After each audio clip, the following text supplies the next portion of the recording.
போட்டி கிரேவி இப்படி ட்ரை பண்ணி பாருங்கள். ஒரு குக்கர் எடுத்து அதில் போட்டி, ஜீனி கொஞ்சோண்டு அண்ட் உப்பு, இஞ்சிலாம் போட்டு ஒரு 5 விசில் கிட்ட வர விட்டுருங்க.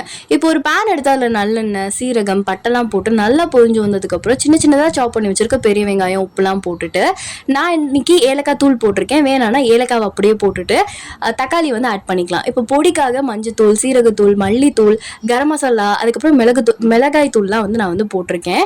அண்ட் இஞ்சி பூண்டு பேஸ்ட் வந்து போட்டுட்டு பச்சை வாசனை போனதுக்கப்புறம் பச்சை மிளகாய், கருவேப்பிலெல்லாம் போட்டுக்கலாம்.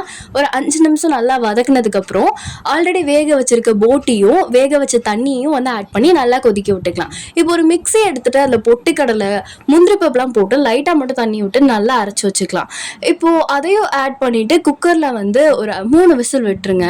அண்ட் நல்லா கொதிக்கட்டும். அந்த ஸ்டேஜில் மிளகு தூள் வந்து ஆட் பண்ணிக்கோங்க. நான் இன்னைக்கு இடிச்சு தான் போட்டிருக்கேன். அதுக்கப்புறம் கொத்தமல்லி, கஸ்தூரி மேத்திலாம் போட்டுட்டு எந்த ஸ்டேஜில் இறக்கணுமோ கிரேவி கன்சிஸ்டன்சி வந்தோடனே இறக்கி பாருங்கள். சூப்பராக இருக்கும்.